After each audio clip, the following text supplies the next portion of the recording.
day, ladies and gentlemen. Welcome to the show on this Sunday, the 30th of January, 2022. Thank you for tuning in. I'm glad to have you guys here.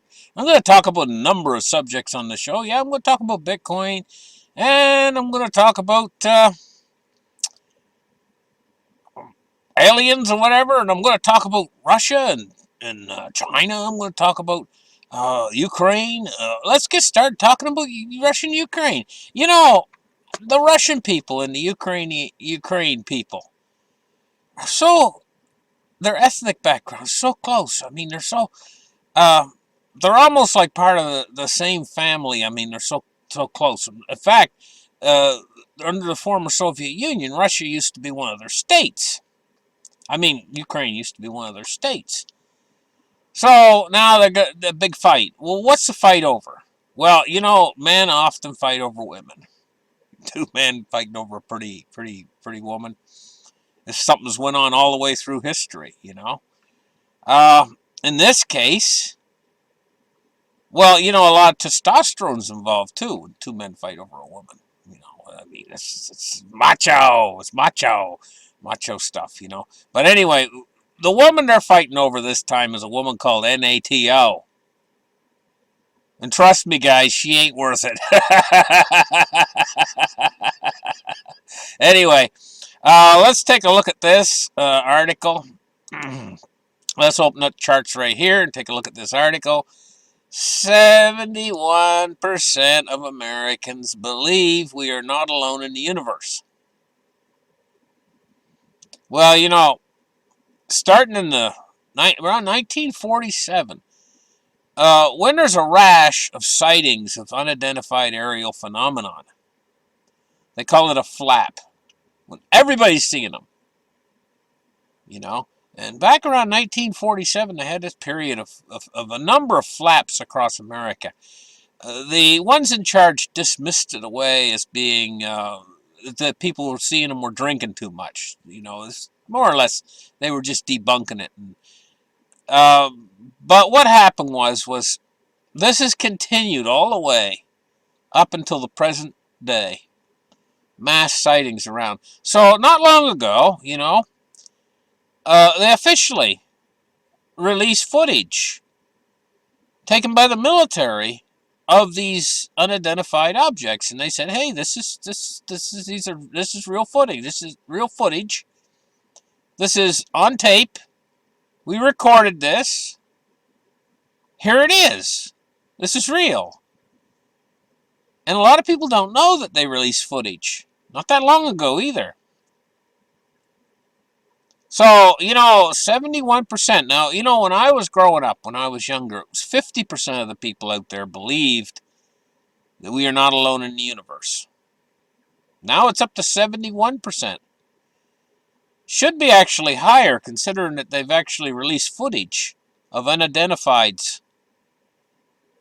Gosh knows what the footage is of, but they've released footage. Anyway, an awful lot of people, you know, I suppose are unaware of what's really going on out there in the universe. There's a lot going on out there in the universe.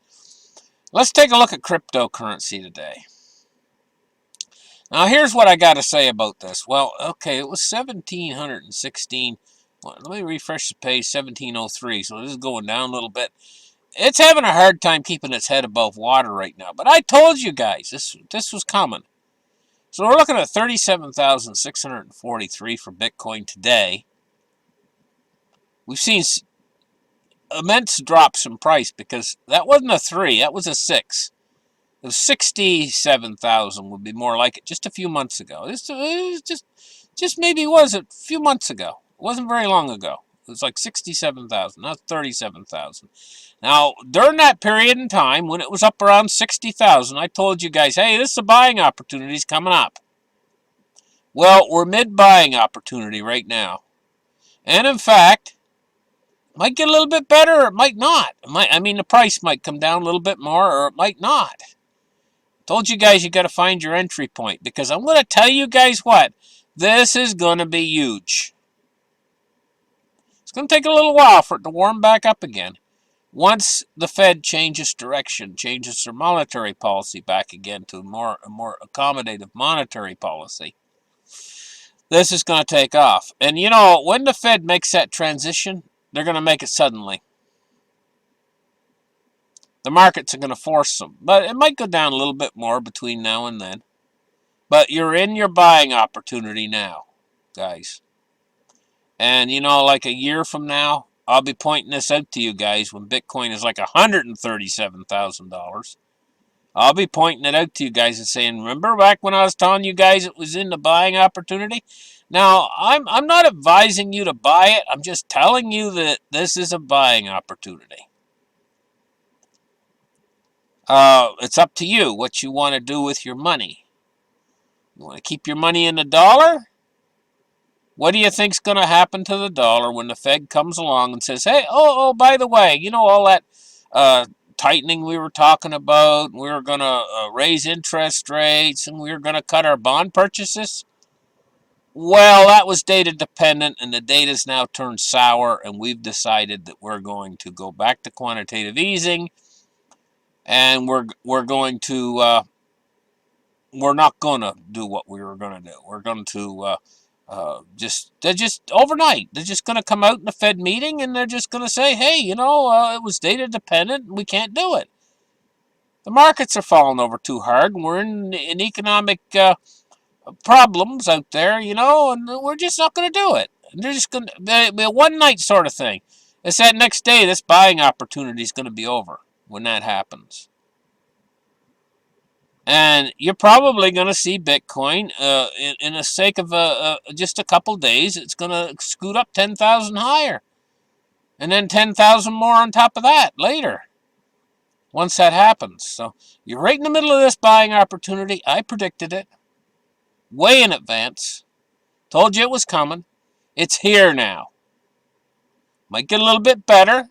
Yeah, it might go. We could actually see like 29,000 or whatever, but still in the future, when you look back, you're going to say, anything under 60, 50 or 60,000, you're going to say, oh, what a bargain that was. That's what's going to happen. And the clock's ticking. Now, talking about Ukraine and Russia again,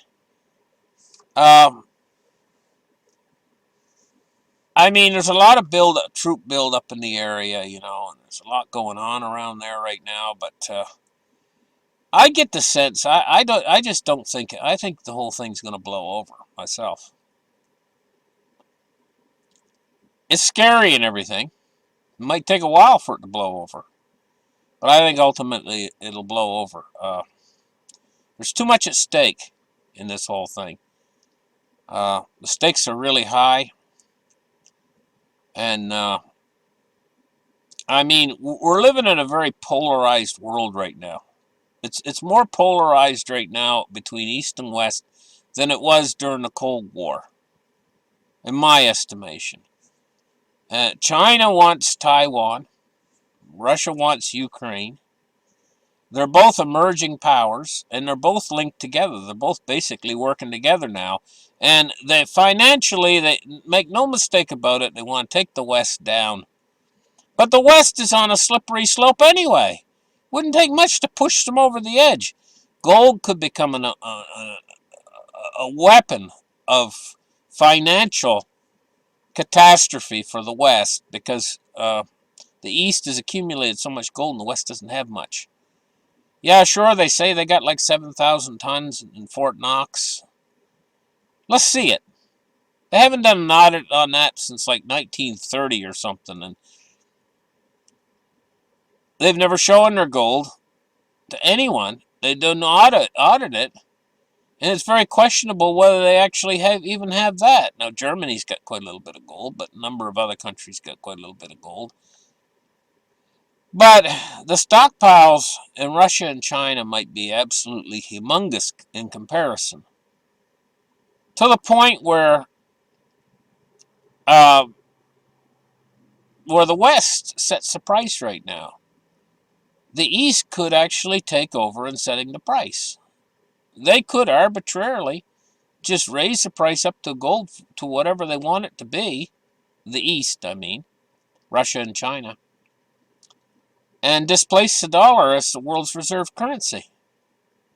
And that's what they really want to do anyway. They want the petrodollar to go down in flames by making trade for oil everything but the petrodollar. You see, there's a loose peg to oil with the U.S. dollar set back when Kissinger went over and signed the deals with the Saudis way back around 1970s, you know.